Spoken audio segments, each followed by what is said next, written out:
Perspectives, Finding Common Ground, a podcast series that brings together a panel of thought leader perspectives as a forum to socialize and problem solve education technology issues with the goal to ultimately find common ground. Hi, and welcome to this episode of Perspectives, Finding Common Ground. Today we've got a fascinating conversation about cell phones and whether they should or shouldn't be banned, and some real-world examples of those situations.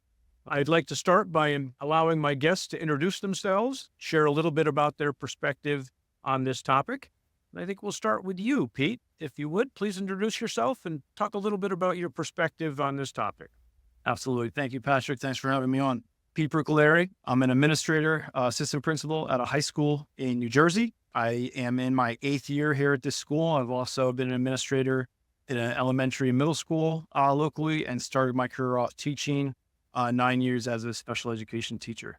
Also a husband and a parent, father to 3 crazy kids at home. So my perspective is also that from the educational side, but as a parent as well, my oldest being 10 and starting to, enter that, hey, dad, can I have a cell phone? And those conversations. So yeah, just briefly, my perspectives is there are some really amazing and very positive things that you can have by having a cell phone, obviously, communication, contact.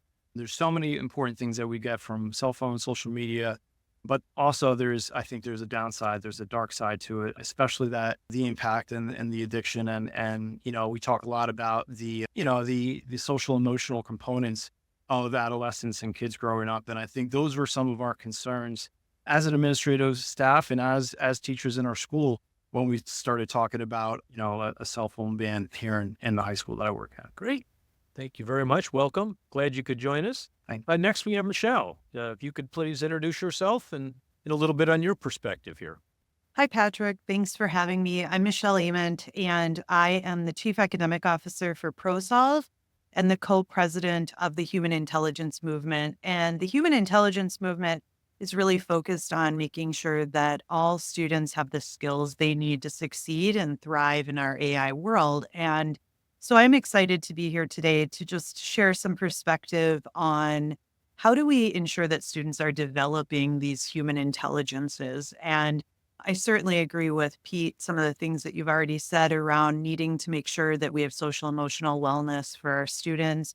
I also have 3 kids. They're quite a bit older than yours. They are young adults. And so I have lived that journey of being a parent, an educator, a district administrator over the last 25 years. So one of the things that I'm just kind of questioning in terms of any time that I hear about things where there's a ban, what does that mean in terms of taking away student agency and that ability to develop as humans when we put bans and limitations on kids? And so I think that's the perspective I'm looking to explore today with you, Pete, and I'm excited to be here.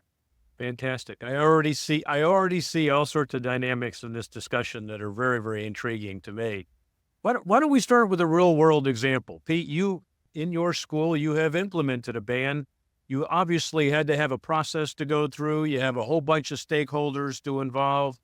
Can you tell us a little bit about what you've gone through and what you've ended up with and what some of the initial responses have been? Sure. And, I think the word ban obviously is kind of like, you talk about like book bans and that sort of thing. I think just limiting the access is really what it is. We do allow students to bring cell phones into our school building. Us being a high school, we try to treat our kids like young adults and give them opportunities to make decisions for themselves.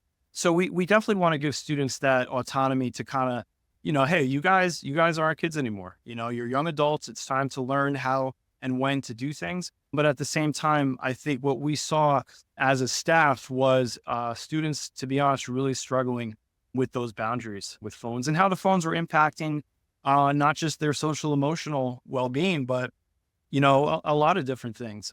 And this really started with staff, I would say about a year or 2 ago.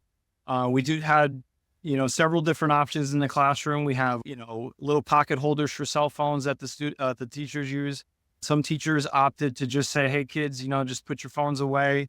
we tried to give the teachers autonomy and trust them as professionals to run their classroom and have classroom management, the way that they see fit and what works for them. But the feedback we were getting was, because there's so many different ways to handle cell phones in class, the inconsistency of it was hard on them. And some kids, it was different for students, obviously, in each classroom. So we started sitting down and having a conversation. And we also included students in all those conversations. We have something called the Principal Advisory group, where students sit down with myself, our building principal, our director of student services, our director of curriculum, and we have real conversations about maybe classes that they want to try, new opportunities they want to infuse, new clubs, activities, new procedures that we're doing. We try to make students obviously a part of that. And so we talked about the cell phone issue in that group as well. And to be honest, the students, they really didn't push back. They said, they admitted it was going to be hard, which is completely understandable. But a lot of them really did say and communicate they thought it was going to be something that would ultimately help them. For us, I think we wanted to increase engagement in the classroom. There were several distractions, whether it's notifications or kids texting each other and having those, meetups in the hallways, bathrooms, a lot of hallway traffic. Yeah, obviously you got instances of, cyberbullying, things of that nature. Luckily, our school, we have a pretty good student body. We don't have a lot of that, but I'm not immune. We're not immune to that sort of thing going on. And we just saw students engaging with each other less in the hallways. A lot of them, were just walking, looking at their phones the whole time. They weren't really talking to each other at all. And those were concerning things for us. We academics are very important to us, but teaching kids to communicate, to look people in the eye, to know how to carry a conversation are critical skills in any workplace. So I think what we came down to, we all agreed that this was something that we were ready to do. This was something that was going to be top down. As an administrator, this was something that I told all staff, this is no longer going to be an option in class. All teachers were now, they had to use the cell phone pocket holders. And we went through some best practices with that, where to put it in your classroom, how to discuss it with students. One of the suggestions one of our teachers made for me was to create kind of like 2 or 3 PowerPoint slides, so all teachers could present them on the first days of class. So we're all speaking the same language and had the same expectations, and everybody was on board. And we had a few staff meetings after when the year got started. We were very happy with the process and the feedback that we got from staff. I didn't get a single pushback from a parent, which was very unexpected. But again, cell phones in class, we weren't allowing them in the hallway. Students could use them in the cafeterias. Students could use them. Study halls, that was an option as well. But we do treat that instructional space as, we are block scheduled. So those 80 minutes are really important. And it's really important for our students to be able to sustain focus and engage with the teacher and each other. Great. Now, Michelle, you approached this challenge or this kind of hot point a little differently. Can you tell me a little bit more about how you view the importance of technology for students in these developmental years? First, Pete, I just want to commend you for starting with student voice, like really taking the time to talk with students and hear their perspective. Even though you've mentioned it was a top-down initiative, a top-down approach, it sounds like you started with gathering the perspectives of all the stakeholders, which I think oftentimes our schools don't do that. And so, it's great to see that you took the time to do that. The beginning of the school year, I was talking to a family member and I was asking this young man, how's school? He's a junior in high school. I was saying, it's back to school? How's football going? And all he could tell me about was how they have taken away his cell phone and he no longer can have the cell phone in his class and what that means. And it really struck me as that was what he was focused on from his lens, and that lack of empowerment that he felt, where he was telling me, we have to put it in this pouch when we get to school and we can't get it back till the end of the school day. And I was asking him why that had an impact, because they have one-to-one devices at the school. So he wasn't necessarily using it for learning, But I think there were two things, like missing that opportunity to connect with peers throughout the day, but also just having that ban put on someone, kind of that taking away easy really impacted him. I share that story because that really struck me as kind of the inverse of what we want to be doing with students as we think about how do we build up that agency and help them to have those human intelligences that they need. So whether it's self-awareness or self-regulation, the responsible decision making, or just skills that we want to make sure that we are building with students. And I just gives me pause to think about how we're really focused on maybe taking those opportunities away by just simply, especially with older students, especially saying you no longer can have it, instead of kind of teaching them through those teachable moments. So those are some of the things that I'm thinking about, Patrick, in addition to, a couple other thoughts. But I'm curious, Pete, what your thoughts are on that. Yeah, no, I agree with you 100% when you highlight the importance of teaching not just students, but young men and women, the importance of how to manage the freedom and how to manage, what comes with having a cell phone or a device. And let's just be honest, there comes an age where when is too young, right?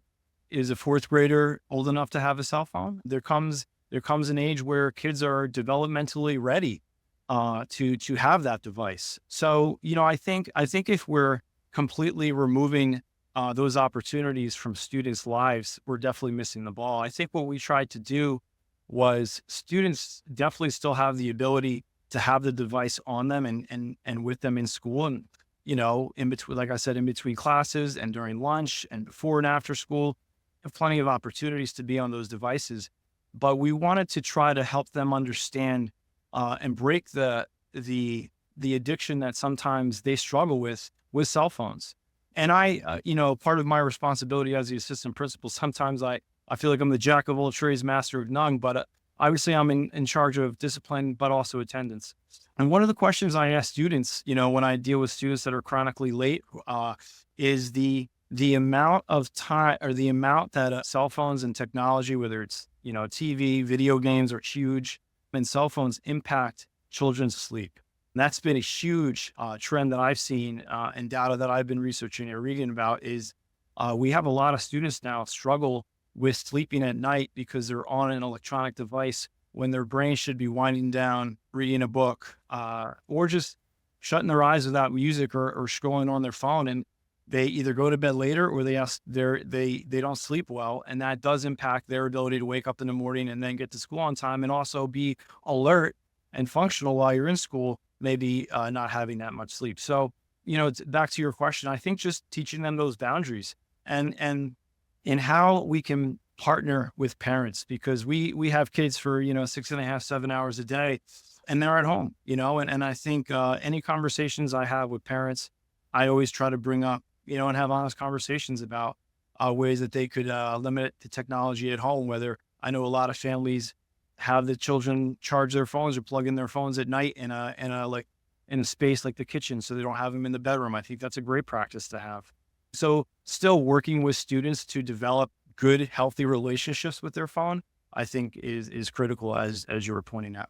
I have a little bit of an extension to this question, and I think you hit on it a little bit, Pete, when you said that it's not really a ban per se. It's some controls around how and when those tools can be used. I think, we've all kind of gone through this in the past, calculators and spell checkers, and, there's all sorts of things like that we've been through in the past, but technology continues to evolve. And there are new tools that bring up some of the same challenges, and cell phones make them very, very available. AI, generative AI is something that's talked about a lot. And I guess, so maybe the one question that I would ask is, have you implemented kind of countermeasures to, you can't use this now, but we are creating very specific controlled spaces to learn about how to use it and get the experience so that they're prepared as they enter the adult world to utilize those tools that are available? Yeah, absolutely. Great question, Patrick. So it's funny.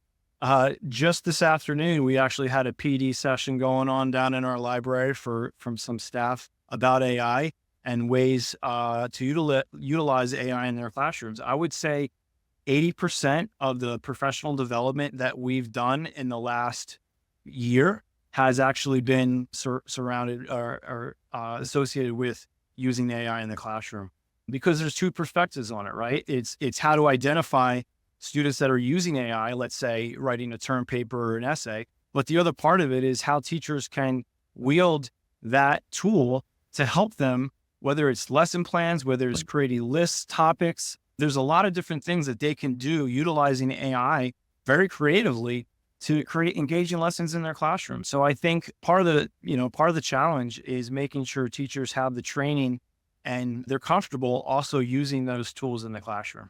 Michelle, any thoughts on that?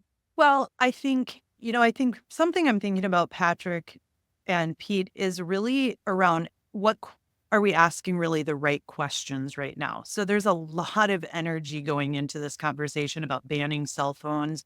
My state that I live in, the legislatures have put together a policy or a law that says school districts have to now have some sort of policy about cell phones. So we've got legislators meeting about this. We've got school boards meeting about it. We've got administrators trying to figure out.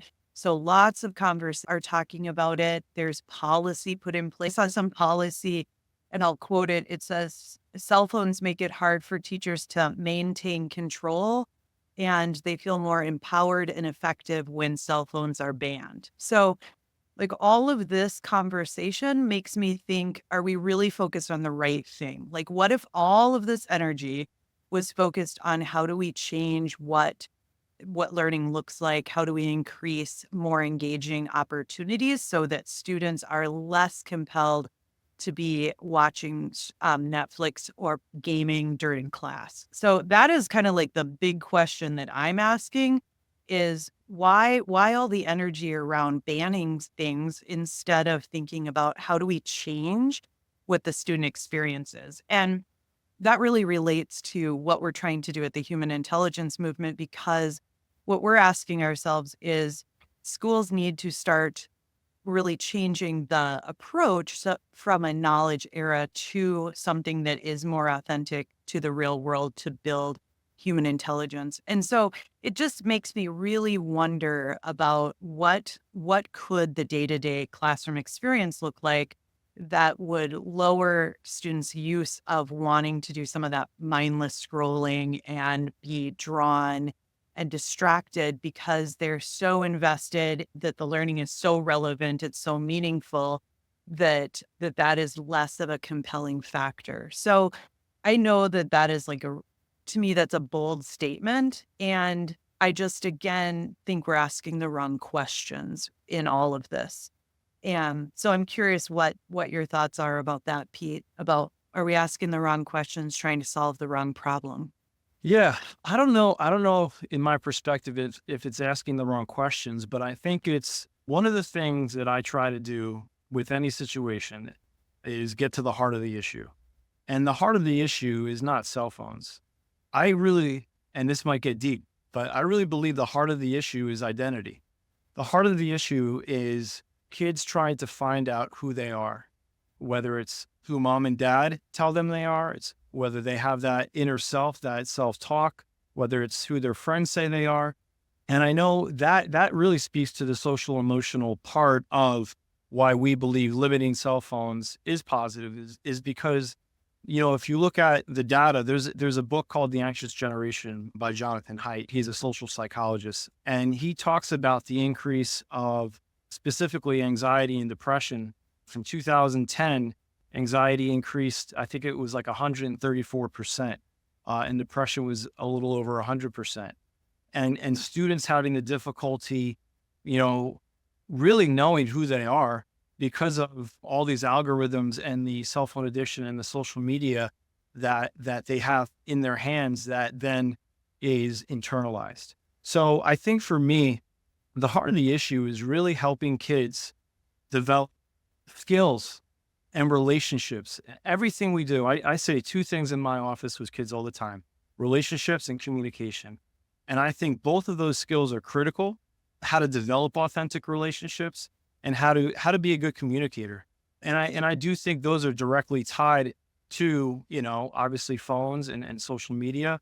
So for me, the question that I would ask is one about identity and how to empower kids to really know and how to go on that pathway. And it's hard. High school is hard. Being a kid is hard today, right?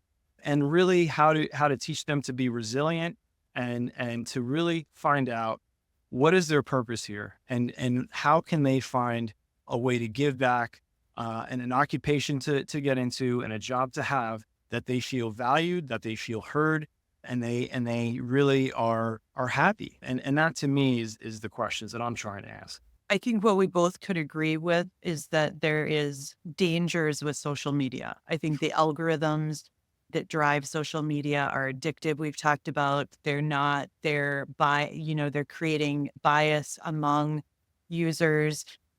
Like a long list of dangers there. What I'm seeing then is that schools now are having to regulate cell phones in order to combat the use of social media. So my question is that really what schools should be fighting for? Like the policies that are being set at a federal or state level, should we be really focused on how to ban cell phones to limit social media? Or is there something else we should be looking to regulate?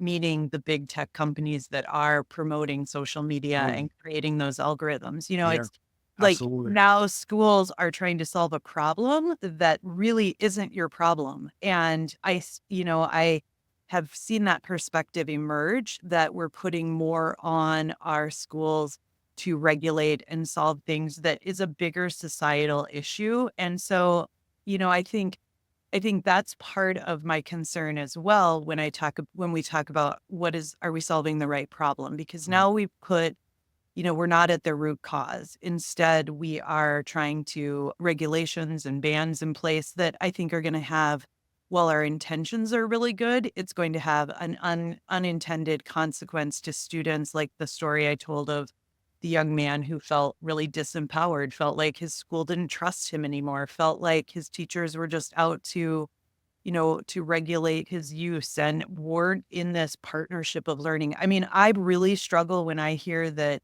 teachers are more empowered and more effective when they ban cell phones. Like that, we've got a real problem there, that we're creating a real sense of conflict that between teachers and students. So there's a lot of perspectives there, Pete. What are your thoughts on that? Yeah. Well, listen, I think, with what you were saying about the tech companies and the bigger businesses and having the focus be on there, and how public schools or schools in general sometimes become a dumping ground to solve the problems of the culture, I couldn't agree with you more. You can have 10 different schools follow the same ban or process with cell phones and have 10 different outcomes and 10 different student bodies that feel differently, right? You can have one student body that feels like, oh, this is great because I'm not distracted and I don't have to worry about all this stuff anymore. And then you can have another group that has the complete opposite reaction. So one of the things you just mentioned were relationships. And I think if the relationship between teacher and student is a power relationship, then we're missing the ball, right? Teachers aren't there to be their friends, but they're certainly there to be a trusted adult, a mentor, a role model, and not just teaching the content of that classroom, but also teaching students and modeling for students how to be good human beings. If it becomes, oh, my teacher's just eliminating my freedoms, and I think that, I would understand why that student would be a little frustrated. But if the perspective is, hey, listen, sometimes as kids, we don't know better. And sometimes as adults, we have to make decisions for those that are younger than us and are in our care, and we have experience. And sometimes we're called to make those tough decisions. And I think if that's the lens in which we look at this, then I feel like then we're doing the right thing. Is some of this a question of where policy originates? Because it seems to me that if we are getting closer to the students, closer to the impacted stakeholders, the closer we are to them and the greater listening we have to them, the better off we are at hitting the right spot versus having somebody in the state capitol or DC decide what should or shouldn't be allowed. Is that part of the solution to making this a better outcome? Patrick, I would say 9 times out of 10, anytime schools can make local decisions for themselves, it's going to be better than when it gets pushed down from whatever state you're in. So, yeah, as a whole, I would say I would agree with that. Yeah, I'd second that. And I just think that, one of the things where you're seeing me get a little bit passionate about that is one of the things the human intelligence movement is really committed to is how do we influence policy to be focused on ensuring that students are building human intelligence. What the human intelligence movement is doing is really focused on policy and how to influence policy around holding schools accountable to make sure that students have human intelligences. And so I just think in our world right now, we're trying to focus on so many different things. And so I'm just asking the question of, are we focused on the right things, solving the right problems? This is really a fascinating discussion because I think, it's very clear to me that everybody has the right outcomes in mind. So often people can get passionate about a discussion and they'll be on opposite ends of something. Clearly that's not this discussion. This discussion is how do we enrich the kids' lives? How do we prepare them better for what's to come? I know I don't have my cell phone at the table, not because I'm told I can't have my cell phone at the table, but because I want to spend some time with my wife and I'm actually able to sit down and enjoy the conversation. And so creating the environment where the drivers are outside of the rules and driven more by the desired outcomes, it's good. I think we can't have this conversation without some discussion around the impact on equity, because kids are going to come to the table with different resources, different parents, different community, there's equity is a real issue here. And how do you think this plays for the positive and for the negative on either side of this discussion around the ban of cell phones? And Michelle, would you like to start? Sure. I think, Patrick, what I would offer to that is that it is all contextual to what the community resources are. So if a school district is not in a one-to-one learning environment, I think banning cell phones creates inequality, definitely, because students then don't have access to technology to learn from. I think Pete and I would both agree that there is a lot of learning to happen through the use of using AI, using technology tools, all of those things we've talked about. And if you didn't have access to those as a learner, then teachers have depended on students using cell phones. And so that creates some equality with tech access. Now, there's still an issue there because there can be inequalities with the types of devices that students have. The equality piece is really around ensuring that if we value the use of technology in our schools, that we provide devices and high-speed internet access so that all students can become tech literate and have those skills that they need for their day-to-day and in the future. And I'd be curious, Pete, my hunch is that your district is a one-to-one, so students in those classrooms are using technology on a daily basis. They're just not distracted by their personal devices. Am I right? Right on point. And I would agree with everything you just said. I think it was 100% agree. Yes, we are one-to-one I think back to COVID when we had some internet issues within the district. We dropped hotspots off to families that didn't have high-speed internet. We made sure we provided that. So, with technology, making sure all the students have an equal playing field, I think is critical.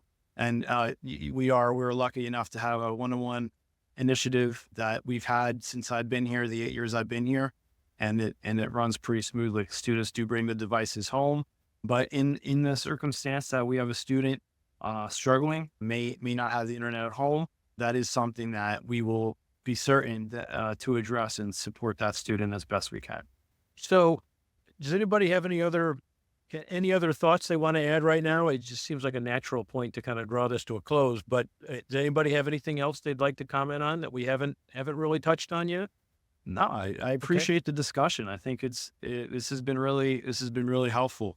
I just appreciate, Michelle, your take on it and the importance of giving, students opportunities to learn and not just take those opportunities away. Anytime that people that care about the end result, which is trying to teach kids to be good human beings with empathy and with compassion, that are responsible, that care about their community, that care about others, that are not selfish but selfless. I think that there can be multiple perspectives as even with the same end result in mind. And I appreciate that and everything that you brought to this table, Michelle. Yeah. Thanks a lot, Pete. And it's been great to hear about your process. I think it sounds like you have kind of that best of both worlds happy medium there where kids are able to really focus in on instructional time, but still have some autonomy and some freedoms in the places and spaces where they really need that. And I'd encourage you to think about what are the scaffolds that you might start to release over time as students to learn how to kind of manage their devices and be less dependent, on them. And it will be interesting to see if it's almost like a restart for you of what are students learning about themselves. And as you mentioned, their identity as they've stepped away from being so tethered to that cell phone, and where have they grown? And then how can you kind of gradually release some of those controls or some of those bans?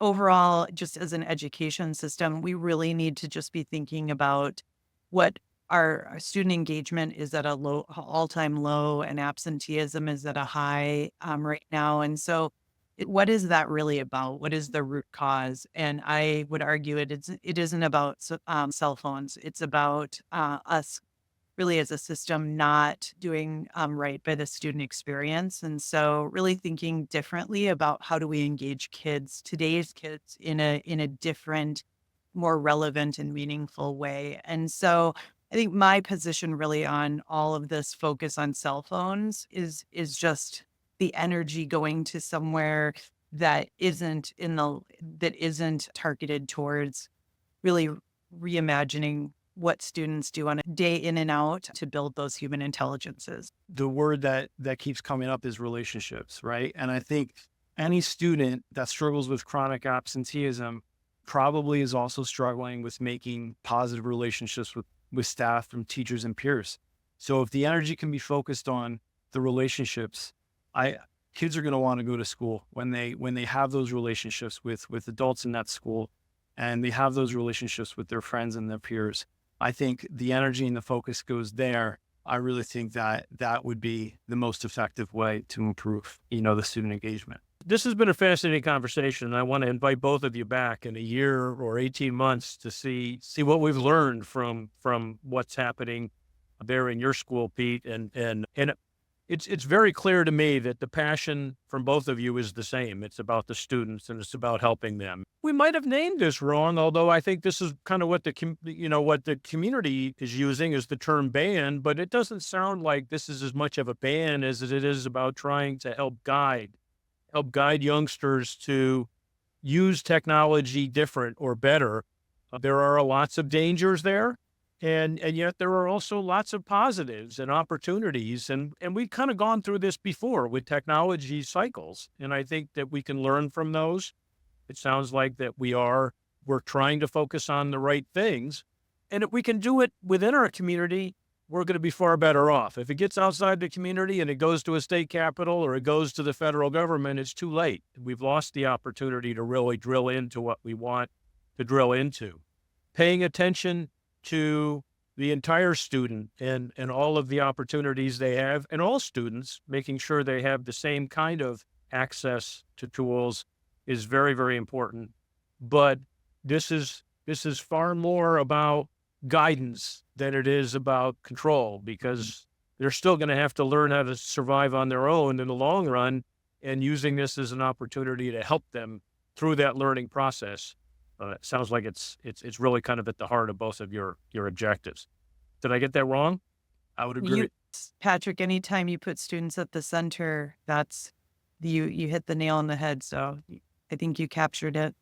Good deal. And the invitation is sincere. I hope I get to see the both of you again in a year or 2 years to see how this is going, see how it's evolving, because I think we'll learn more and more, and probably the learning will come from these kids more than anything else. So Absolutely. Thank you. Thanks again for the time and the real committed conversation. I appreciate it, and I hope to see you again soon. Everybody listening, thank you so much for listening to this episode of Perspectives. We hope you come back to hear us again next time. Thank you for listening. ClassLink is proud to be the meeting place to facilitate these conversations. If you have a topic idea, send it to perspectives@classlink.com. To keep hearing our perspectives, be sure to follow us on Apple and Spotify, and subscribe to us on YouTube.